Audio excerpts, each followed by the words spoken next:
Hi, I'm Angus Kress Gillespie, your host for Old Ways in New Jersey, here on East Brunswick Television.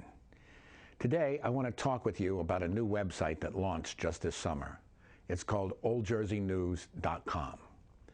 This website has published new articles every week on different places and people and dealing with New Jersey's rich history. The website brings vibrant photos and visuals to go along with the articles published. So far, Old Jersey has gained traction on various forms of social media, including Facebook, Reddit, and Twitter. With roughly 250 followers and rising, the site plans to continue telling the amazing untold stories of New Jersey's past. Here today to speak about the website are two of the contributors, Reiss and Gottesman, both sophomores at Rutgers University.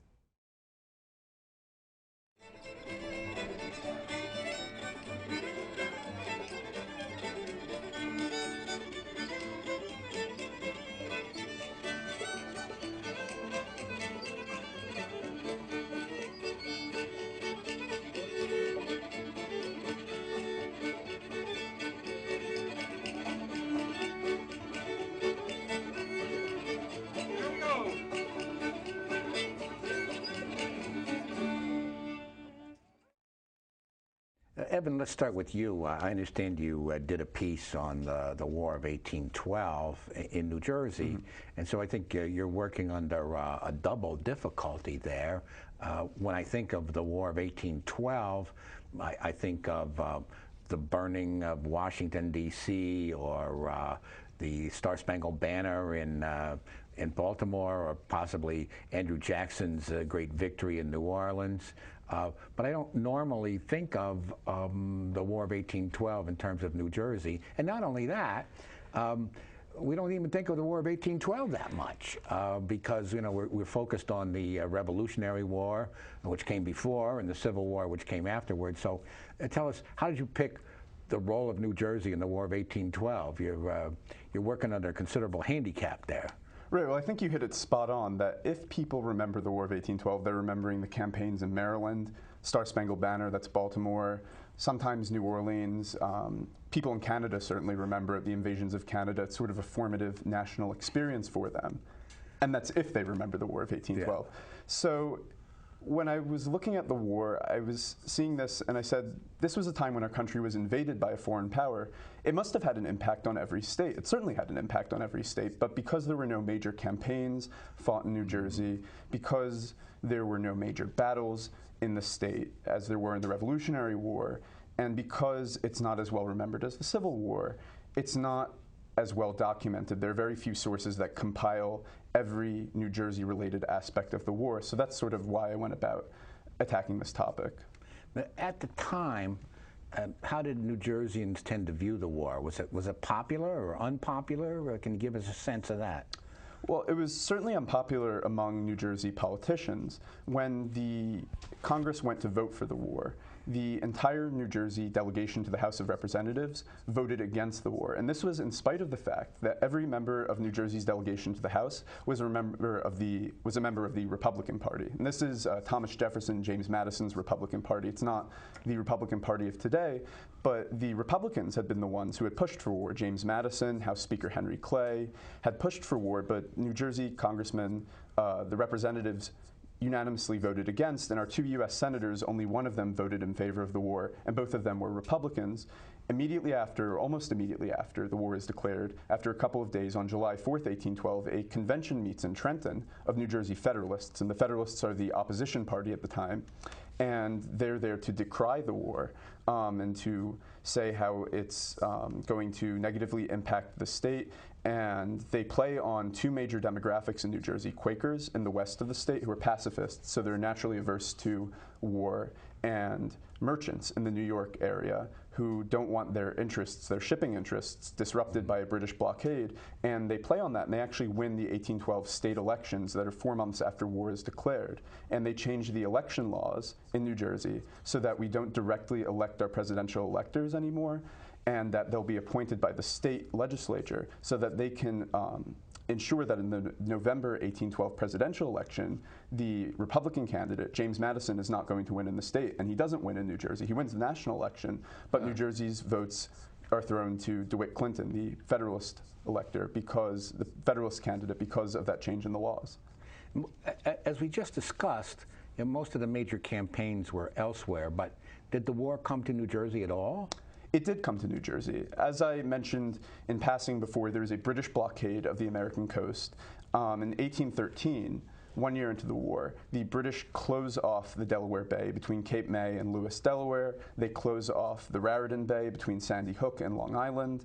And there are British raiding parties, Royal Navy raiding parties, running up and down the state's coast to disrupt commerce. There's a man, Thomas Masterman Hardy, who is a hardened veteran. He had fought in Napoleon's campaign in Egypt in the 1790s, and he's running around Barnegat Inlet, closing off the bay, chasing traders into the inlet to prevent them from getting out and going to New York. In one incident, he goes all the way into the inlet. They land the Royal Marines on the shore in Barnegat Inlet, and they kill 15 cattle on these people's farms. The people had left the farm, interestingly, in advance. They'd heard that the British were coming, and they go to the farm, and after they're done ransacking the farm, killing their cattle, the Royal Marines leave a note for the farm owners, and they say, if you write to our commander, if you write to Commodore Hardy, the Royal Navy will repay the value of the property we've just destroyed. So they are there. They land in Cumberland County to do similar raiding parties, but they are up and down the coast. And you see a similar pattern in a lot of other states where there aren't major battles taking place. That's very interesting that they would leave a note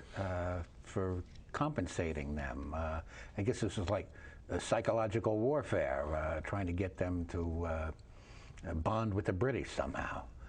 That's pretty much it. I mean, to that effect, the British didn't even blockade New England because it was a bastion of the Federalist Party, of the opposition party, the people who had opposed the war until 2 years into the war, because they hoped that they would play the internal politics of the country off and get the Americans to back down, because the British didn't want to be fighting this war. They were off fighting Napoleon still in Europe. So this was kind of a sideshow that they didn't ask for. In the Americans' minds, they had asked for it by interfering with our shipping and using the indigenous peoples in the West as proxies, but they viewed it as a war they didn't ask for and one that they didn't want. So they wanted to get the Americans to withdraw and end the war as quickly as possible. I see. As far as New Jerseyans themselves, I think of General Pike or Captain Lawrence. Who are some of the figures that were from New Jersey?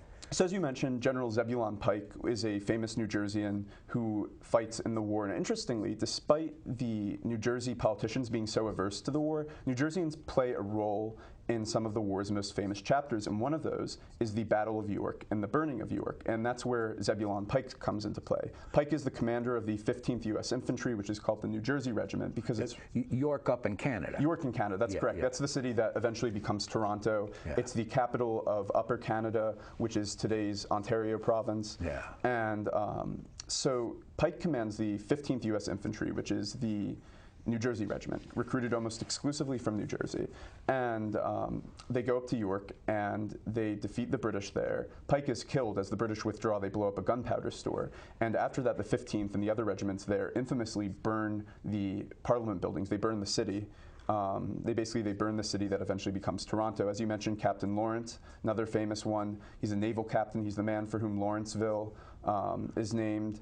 Oh, that's interesting. Yeah, there's a little bit of a legacy. Princeton. Yeah, the one down in Mercer County. Yeah. Correct. And he's the one who says, "Don't give up the ship," and that becomes sort of a slogan for the U.S. Navy, because his ship, the USS Chesapeake, is captured by the HMS Shannon in a naval engagement. The British are landing on the ship.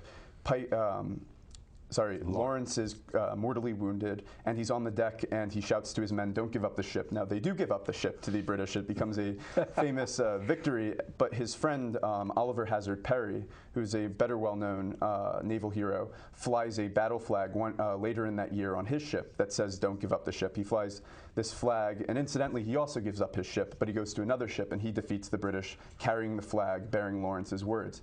Interestingly, one of the most famous New Jerseyans fighting in the war is on the British side. The highest-ranking British official in North America, the Governor-General of the Canadas, Sir George Prevost, was born in Hohokus in North Jersey, baptized in Hackensack.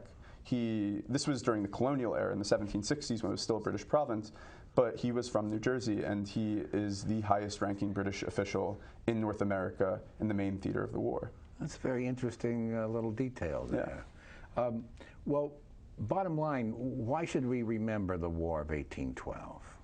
Well, beyond the superficial, that it contributes a lot of important national icons, the Star-Spangled Banner, the burning of Washington, Andrew Jackson emerges from the war. I think it's a real lesson in political brinksmanship that we went into this war very divided, that the war narrowly passed in Congress, and there were a lot of negative consequences of the war. The British did not want to be fighting this war, and I think it's a real lesson into considering our actions, considering the policies we put forward, because they do have consequences. And even though we emerge with these national icons and the country emerges relatively unscathed, it's sort of a draw at the end, there were all sorts of negative consequences throughout the war. And even when it's not in the states with the major campaigns, every state is going to feel the impact of national policies that we put forward. Very interesting. Elijah, let me turn to you, and we'll turn away from a major event to more local places. You did some research on Lawrence Brook, which is in North Brunswick. Yes, correct. So how did you stumble across these ruins? Well, essentially, I was looking on this website for urban explorers. It's called Wikimapia. What's it called? It's called Wikimapia. Oh, okay. And the website, basically, it has up-to-date aerials, taken from Google Images of places that urban explorers have gone. And what they do is they map off a section of these aerials and say basically what's there. So I was looking around, and I had heard about the Parsons Snuff Mill through the North Brunswick Images of America book that they have, for a lot of places in New Jersey. And I heard about the mill, and then when I saw that the ruins were still there, hidden in these woods along the Lawrence Brook in an area that's sort of Milltown, technically North Brunswick, I decided that I should go look for them.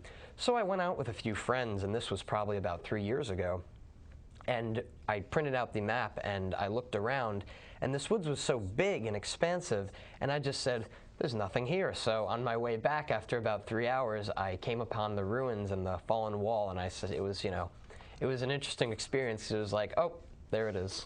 Wow. Well, you're very resourceful to use that, what's it called, Wikimapia. Wikimap. It has helped me tremendously in this research. What did you find that was most interesting about the site? Well, most interesting about the site, aside from all these ruins that are scattered, probably the most interesting thing I've found recently was actually something I found this summer when I was at the site. I looked into this area, which was very swampy, and the ruins are scattered pretty much in a large concentrated area right along the banks of the Lawrence Brook. And right near this tree in this swampy area that I never went to check because I didn't want to go in a swampy area, but I had boots on this day. Yeah. I found the remains of a well that was probably built in the early to mid 1800s, and this well was half intact, and it went pretty far into the ground. I took some pictures on my flash camera, and it just showed that this well was still intact even though all of the site was essentially destroyed. Well, that makes sense, because the well would be kind of reinforced by the surrounding earth. It wasn't necessarily a well that went straight down. It kind of went on an angle into the ground. It was built into the earth. So there haven't been many earthquakes, so I don't anticipate it having been collapsed. Well, tell us more about this William G. Parsons. Well, William G. Parsons was a snuff manufacturer, and he came to this site on the Lawrence Brook around... Well, let me stop you right there. What is snuff? For those who don't know, snuff is I don't think they still manufacture it. They might in some places in America, but it is snorted tobacco. It's essentially chewing tobacco like skull, but it's put through nasally, and it's not healthy like any other tobacco, but it was pretty much what people used back then in terms of, because cigarettes weren't very big yet. Yeah, I saw the other day there was an ad for chewing tobacco, and there was a big warning said this will cause gum disease and tooth loss. The Surgeon General warning, and yes. I'm thinking, why would anybody want it? But I guess in those days there weren't cancer warnings. Right, and as America was founded highly on tobacco in the colonial era back in the 1600s, it was still a very prominent thing into the 1800s, and around the Lawrence Brook area, Parsons came in this area that was previously settled by people of Jacob Bergen, which Milltown used to be called Bergen's Mill, and this whole area was settled, and there was maybe a pub or two, and he built this factory, and it burned down around the 1860s or so, and he rebuilt this place for his own purpose, and then his son took him over. His son took it over, James W. Parsons. They had an estate looking over the Lawrence Brook, because this area that's now a very thick woods was pretty much just open land, and they had their estate at the top of the hill, the factory at the bottom. The workers would come in, a trolley line ran across it. In fact, ruins of this trolley line can be seen when Farrington Lake gets dried up near a Lago restaurant where Sir John's used to be, and you can see these wooden pikes that are coming out of the ground, which is where the trolley used to run along Farrington Lake. Can you see it from the patio of Lago? You could see it on the bridge on Hardenberg Lane, but this is only, for example, early, I think in fall of 2013, there was a big drought on Farrington Lake, and much of the lake dried up, and you could easily see it back then. Sometimes in the summer, some of the wooden spikes peek out, and turtles like to rest on it. Farrington Lake itself is artificial, is it not? Yes, it was dug out. So this area of the Lawrence Brook was completely different back then, because the dam that's over by these ruins in North Brunswick in this state park was not there. It wasn't built until, I think, around 1922 or 23. It was named after Mayor Farrington, who had died a few years earlier, mayor of North Brunswick, and he wanted a dam for the community. For water supply? Yes, yeah. For water supply. Well, the geography of the wooded area there, yes. It's all overgrown now. Very. Can you visualize the way it was 150 years ago? Yes, you can actually, because of one very important thing.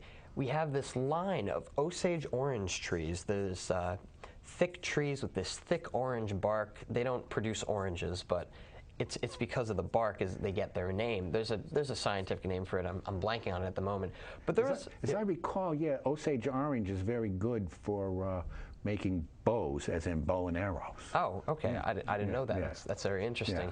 Well, these line of trees were planted on the factory grounds on this property from this area of known as the Sucker Brook, which is how you get from Milltown to this woods. It's just a very small brook that it crosses Were they through. planted in a straight line? Yes, in a completely straight line. There's probably, if I had to guess, 150 to 200 of these trees. They're in a perfect line. They're each about a few inches from each other. They go all the way down and end around the factory ruins.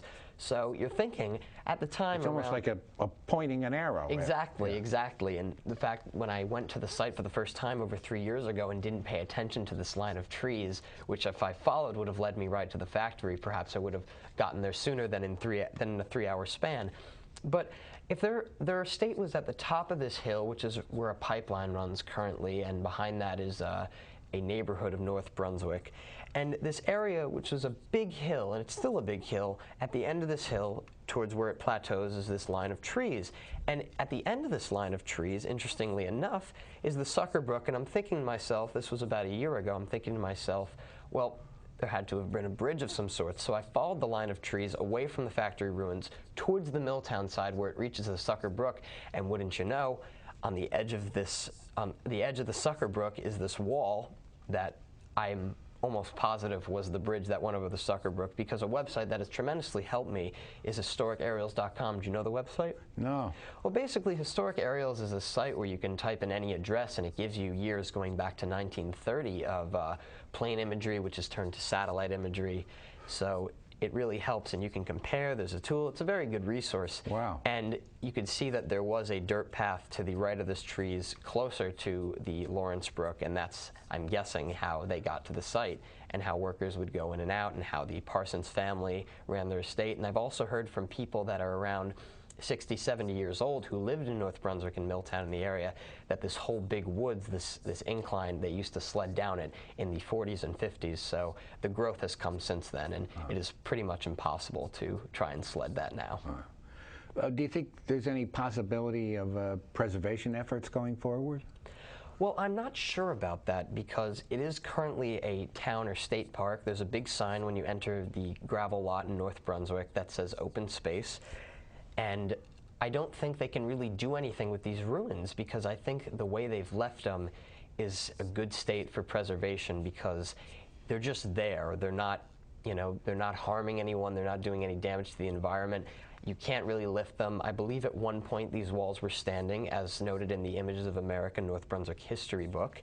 They were standing, and I believe, just to estimate, that they must have fallen down by some type of nature force, maybe within the last 20 or 30 years.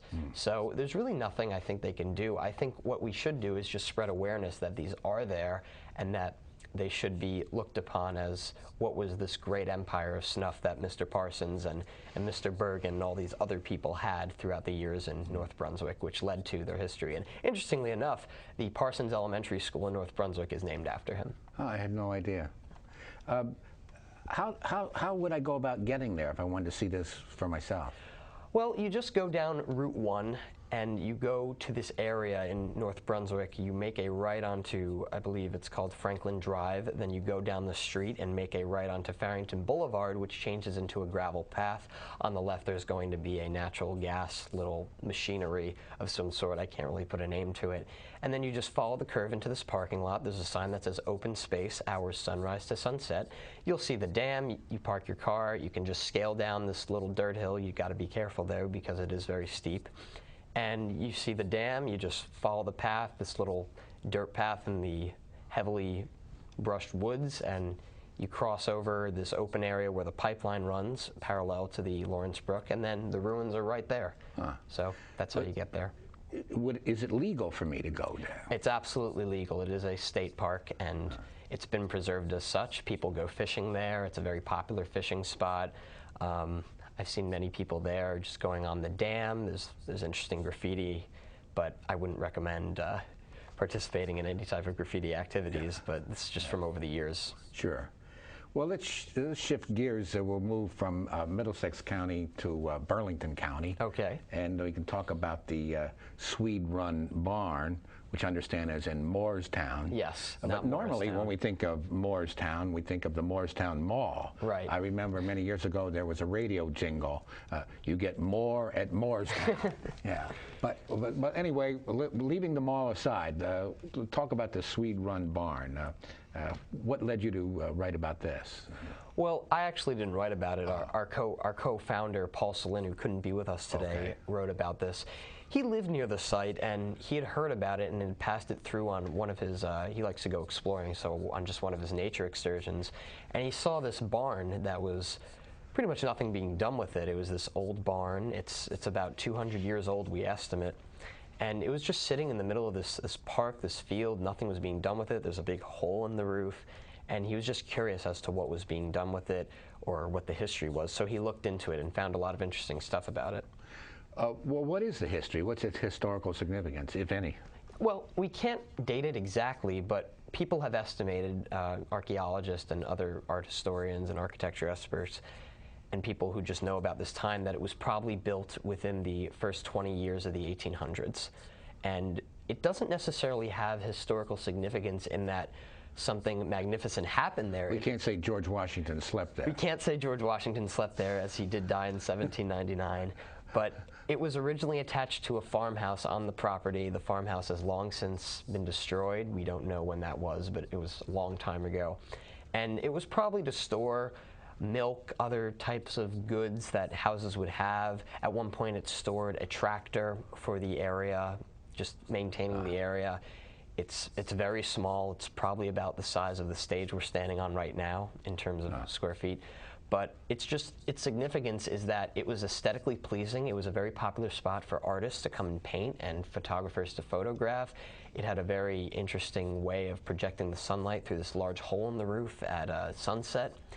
And it's really old. There's really nothing to go around saying that it is really old, and because it's in a town that might not necessarily have all these historical things, like you said with the mall, that's not necessarily 200 years old, it was important that we should save this thing.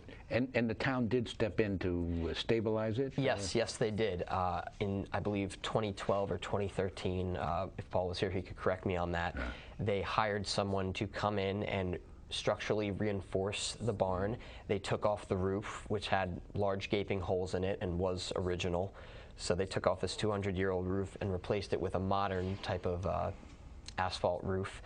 And some artists, actually, I was reading an article, were disappointed about that because they thought it gave it too much of a modern look, too straight, and they liked how as I mentioned before, the light pierced through the hole in the roof and made for some interesting paintings and postcards and photographs.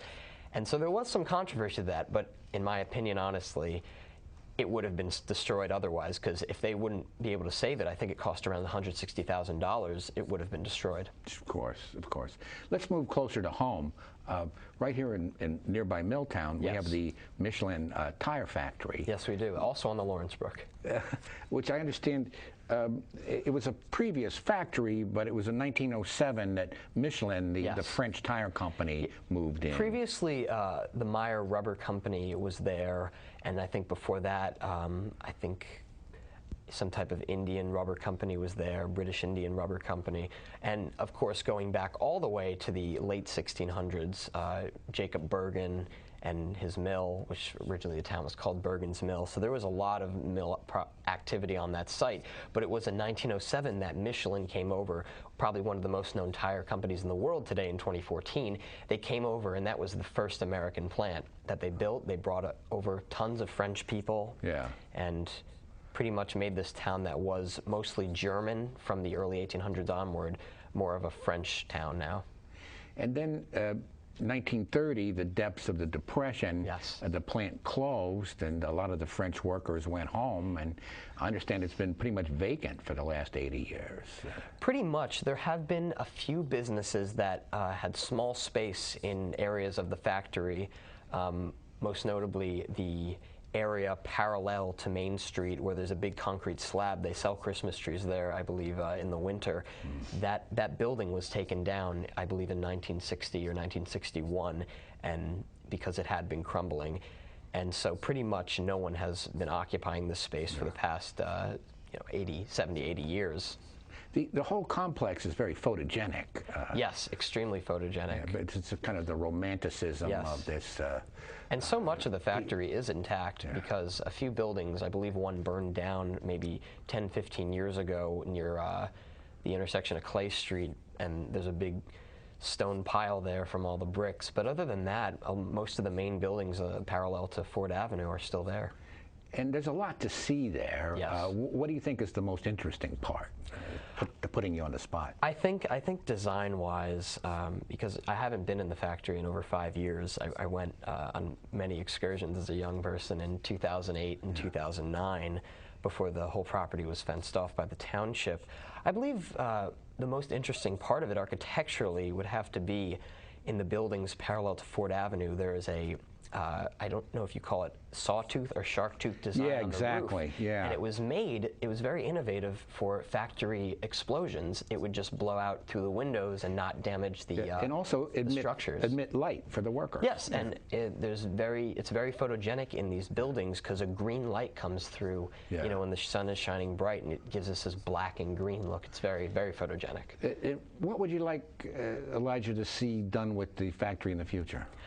I think it should be saved. The buildings that are structurally sound, because some of them do have their roofs completely collapsed in, I believe the ones that are structurally sound and standing, I think they should be gutted and cleaned, all the asbestos and all the other chemicals taken out, the property have a complete EPA cleanup.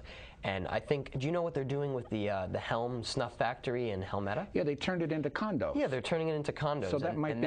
That was vacant for not as long. It was vacant from the late '80s onward to now. But I think that's what should be done. And there have been plans, going back to the early 2000s of Ford Avenue redevelopment. But I think the main thing is just like, with economic recession and other hard times, it's not very practical to get these things together, but I do hope that in the future it doesn't succumb to the wrecking ball completely. Obviously, some buildings will have to be taken out, but most of all, I think the smokestack and water tower should be preserved because it's iconic. It's Milltown. Well, gentlemen, thanks for sharing your information with us. Thank you. And, thanks for having us. Good luck with the website in the future. Yes. Thank you.